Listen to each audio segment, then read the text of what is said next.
सो hey guys, कैसे हो आप सभी लोग। Welcome back to my channel AG anime manga. तो गाइस, आज मैं एक्सप्लेन करने जा रहा हूँ बुक ऑफ एस्पर के एपिसोड नंबर 410 को, जो कि काफी ज्यादा अमेजिंग होने वाला है। इसलिए पहले वीडियो को लाइक शेयर कमेंट सब कुछ कर डालना। बाकी जिन लोगों ने भी अभी तक इसका पिछला एपिसोड नहीं देखा है तो मैंने उस एपिसोड का लिंक इस वीडियो के नीचे डिस्क्रिप्शन में दे दिया, आप लोग जाकर के पहले उस एपिसोड को देख लीजिए। लेकिन जिन लोगों ने ऑलरेडी देख रखा है तो उनके लिए शुरू करते हैं हमारा आज का ये वाला एपिसोड। तो अब इस एपिसोड की स्टार्टिंग में हमें स्लॉटर वुल्फ को दिखाया जाता है, जो कि यूनाई की डेड आर्मी को रोकने के लिए अपने लोगों को ऑर्डर्स देते हुए कहता है कि मैं और मेरा डिवीजन जा रहा है इन लोगों को रोकने के लिए, और तब तक बाकी के सभी लोग कमांडर को प्रोटेक्ट करके रखें। तो इतना कहते ही स्लॉटर वुल्फ अपने डिवीजन को लेकर के उनके ऊपर अटैक करने के लिए आगे बढ़ जाता है। जिसके बाद अगले सीन में हमें दिखाया जाता है कि यूनाई की डेड आर्मी के सामने ना तो स्लॉटर वुल्फ की डिवीजन और ना ही कोई सोल्जर उनके सामने टिक पा रहा होता है। वो सभी लोग कुछ ही देर में उन लोगों के हाथों बुरी तरीके से मरने लगते हैं। जिसके बाद अगले सीन में हमें दिखाया जाता है कि यूनाई के डेड आर्मी के मेन कमांडर ने स्लॉटर वुल्फ को अपने एक हाथ से गले से पकड़ करके ऊपर हवा में लटका रखा होता है, जिस वजह से स्लॉटर वुल्फ की हालत भी बुरी तरीके से खराब होने लगती है। वो पसीने से लथपथ हो जाता है और उसका मुंह और आंख खुली की खुली रह जाती है। जिसके बाद डेड आर्मी का कमांडर ज़ॉम्बी स्लॉटर वुल्फ को उसके गले से छोड़ देता है, जिस वजह से स्लॉटर वुल्फ नीचे जमीन पे जाकर के गिरता है। जिसके बाद हमें ये नहीं पता कि यार ये मर गया है या फिर बेहोश हो गया है। इसके बाद अगले सीन में हमें दिखाया जाता है कि यूनाई की सारी डेड आर्मी ने सभी के सभी 8 वुल्फ वार्डन्स को मार डाला होता है। इसी वजह से सभी के सभी वुल्फ नीचे जमीन पर पड़े हुए होते हैं, जो देख करके तो कमांडर ट्यूबा काफी ज्यादा हैरान हो गया होता है और वो बुरी तरीके से शॉक में पड़ गया होता है। तभी यूनाई उसको आवाज लगाते हुए उससे कहता है कि कमांडर ट्यूबा, अब तुम पूरी तरीके से हार गए हो, इसीलिए अब तुम हमारे सामने सरेंडर कर दो। तो अब इधर यूनाई के इतना कहने के साथ ही हमें जंग का सीन भी दिखाया जाता है, जहाँ पे की चारों ओर तबाही के बाद में क्वान रोंग के सभी सोल्जर्स घायल और मरे हुए पड़े होते हैं, जो देख करके कमांडर ट्यूबा गुस्से में अपने दांत पीसता है। लेकिन अब क्योंकि वो आगे कुछ भी नहीं कर सकता, इसीलिए वो अपने आप को शांत करता है और अपने सभी सोल्जर्स से कहता है कि मेरे सभी सोल्जर्स अब इस जंग को रोक दो, क्योंकि अब हमारी क्वान रोंग हार गई है। तो अब इधर कमांडर ट्यूबा के इतना कहते ही मैं उनके पीछे यंग मास्टर ल्यू फेंग, उनकी यंग मिस लियानियर और नेशनल टीचर को भी दिखाया जाता है, जो सभी अपनी इस हार को देखने के बाद पूरी तरीके से टूट गए होते हैं। इसी के साथ दूसरी ओर हमें यूनाई को भी दिखाया जाता है, जो कि अपनी इस जीत के बाद में काफी ज्यादा खुश होता है और खुशी के हमारे चिल्लाते हुए कहता है आखिरकार हम लोग जीत गए। क्वान रोंग आर्मी ने अपनी हार मान ली और अपने आप को सरेंडर कर दिया है, हम लोग जीत गए और अब हमारी विंड गेट सिटी पूरी तरीके से सुरक्षित है। तो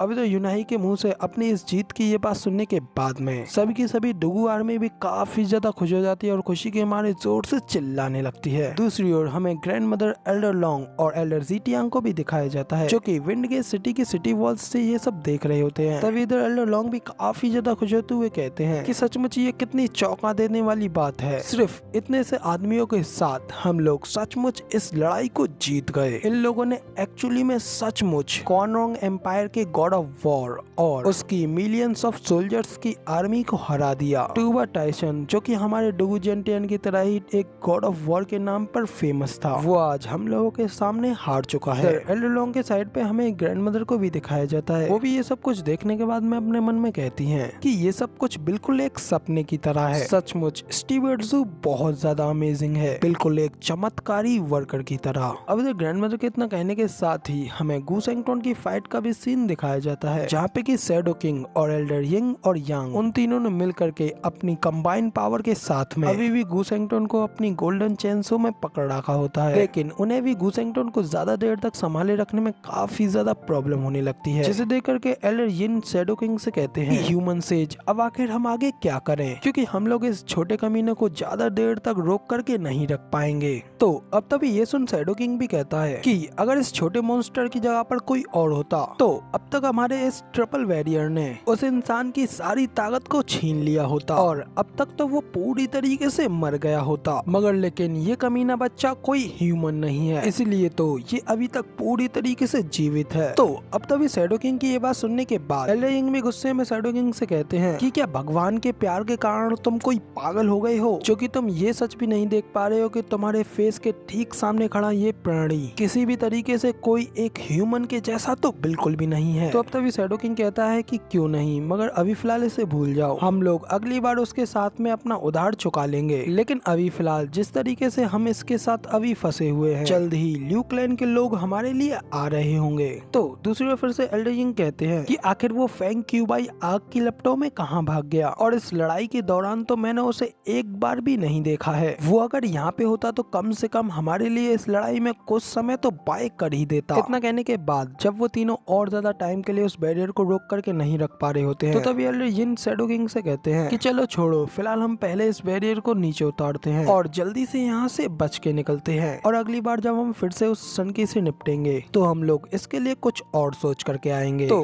अब तभी एल्डर यिंग की ये बात सुनने के बाद गू सेंगटोन भी उन तीनों से कहता है कि तुम तीनों बेवकूफ हो, अगर तुम किसी भी तरीके से जिंदा रहना चाहते हो तो मुझे आजाद बिल्कुल भी मत होने देना, नहीं तो मैं आजाद होने के बाद में तुम तीनों को टुकड़ों टुकड़ों में बांट दूंगा। तो अब तभी गू सेंगटोन की ये धमकी सुनने के बाद में यांग भी शैडो किंग और एल्डर यिंग से कहते हैं कि नहीं, अभी फिलहाल हम ऐसा नहीं कर सकते, क्योंकि अभी फिलहाल अगर हम इस बैरियर को खत्म कर देते हैं तो आखिर हम इस गू सेंगटोन को अपने पीछे आने से कैसे रोक पाएंगे। तो अब तभी एल्डर यांग की ये बात सुनने के बाद एल्डर यिंग भी थोड़े परेशान हो गए होते हैं। तभी दूसरी ओर हमें गू सेंगटोन की ओर दिखाया जाता है, जिसके ऊपर बंधी वो गोल्डन चेन्स अचानक से कमजोर होने लगती हैं और उनके ऊपर से शैडो किंग का गोल्डन कलर का ऑरा भी गायब हो जाता है, जो देख करके एल्डर यिंग और यांग भी काफी ज्यादा हैरान होते हैं और उन्हें एक जोरदार झटका लगता है। तभी वो अपनी साइड पे देखते हैं जहाँ पे कि शैडो किंग पहले ही ये समझ गया होता है कि अब उसके पास में उन लोगों को धोखा दे करके अपनी जान बचा करके भागने के अलावा कोई और रास्ता नहीं है, इसलिए पहले ही वो वहाँ से अपनी जान बचा करके भागने लगता है। जबकि एल्डर यिंग और यांग उससे कहते हैं कि आखिर तुम ये क्या कर रहे हो। तो तभी शैडो किंग भागते हुए उन लोगों से कहता जाता है कि जैसे ही हम लोगों का वो बैरियर खत्म होगा वैसे ही वो सन की हम लोगों को एक पल में ही मार डालेगा, तो इसलिए इससे अच्छा तो ये होगा कि तुम लोग उसे तब तक रोके रखो जब तक कि मैं यहाँ से काफी दूर तक भाग न जाऊँ। तो अब तभी शैडो किंग इतना कह करके वहाँ से और भी ज्यादा तेजी से भागने लगता है, जबकि ये देख करके एल्डर यिंग गुस्से में शैडो किंग के ऊपर चिल्लाते हुए और उसे गाली देते हुए कहते हैं, गॉड डैम इट, तुम पलटू कुतिया के बच्चे, तुम यहाँ पे अपनी जान बचाने के लिए हमें धोखा देते हुए यहाँ पे हमें बेच करके भाग गए। शैडो किंग भी उन लोगों की ये बात सुनने के बाद हंसते हुए उनसे कहता जाता है कि तुम लोगों ने भी मुझे पहले धोखा दिया था, इसलिए मैं भी तुम लोगों के साथ वही कर रहा हूँ, तो इस चीज में कोई बुराई नहीं है। तो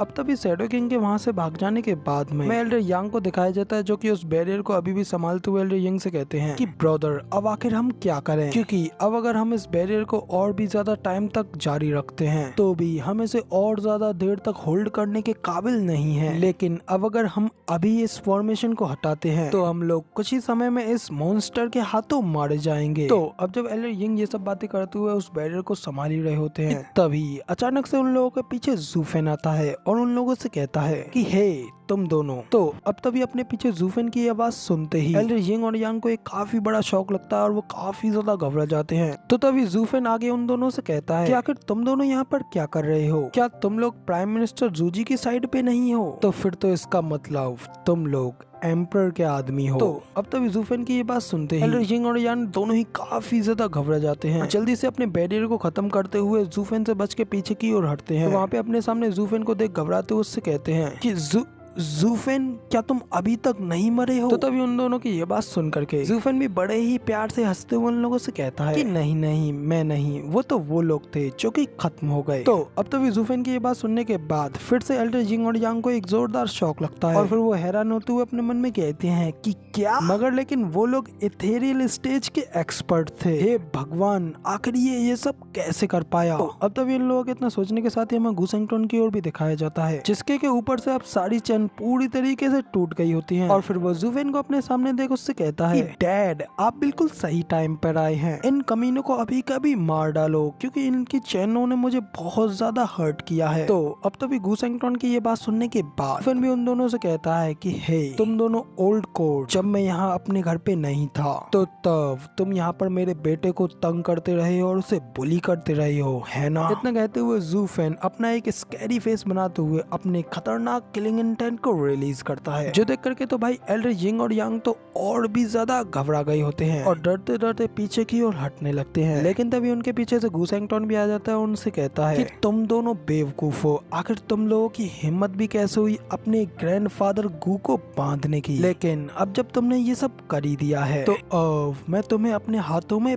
पीस डालूंगा। इतना कह करके गुसेंगटन बड़ी तेजी से उन दोनों के ऊपर अटैक करने के लिए आगे बढ़ने लगता है, लेकिन तभी ज़ूफेन गुसेंगटन को रोकते हुए उससे कहता है कि यंग सेंग जी रुको जरा, तुम सिर्फ अपने इन हल्के से सेंटेंसों से खुद को इन लोगों की जंजीरों में जकड़ने से इनकार नहीं कर सकते, इसीलिए इन लोगों को अपने डैड को हैंडल करने दो और अभी के अभी उन लोगों को मेरे ब्लड वॉर्म्स खवाओ। गाइस गुसेंगटन को इतना कह करके ज़ूफेंग जब उन लोगों को ब्लड वॉर्म्स खवाने के लिए कहता है, जो कि आप लोगों को तो ऑलरेडी पता ही है कि वो कितने ज्यादा खतरनाक कीड़े हैं, और एक बार जिसके भी शरीर में वो ब्लड वॉर्म्स चले गए, ज़ूफेंग उस बंदे का कितना बुरा हाल करता है। तो गाइस अभी फिलहाल तो ये वाला एपिसोड हमारा यहीं पे खत्म हो जाता है, और अब इसके आगे की स्टोरी आप लोगों को नेक्स्ट एपिसोड में देखने को मिलेगी। फिलहाल वीडियो पसंद आई हो तो यार एक लाइक कर देना, साथ ही कमेंट करके जरूर बताना कि आपको हमारा ये वाला वीडियो का एक्सप्लेनेशन कैसा लगा, और चैनल पे नए हो तो चैनल को भी सब्सक्राइब कर देना आगे भी ऐसी अमेजिंग वीडियोस को देखने के लिए। बाकी मिलते हैं इसी के साथ अगली वीडियो में, तब तक के लिए टाटा बाय बाय।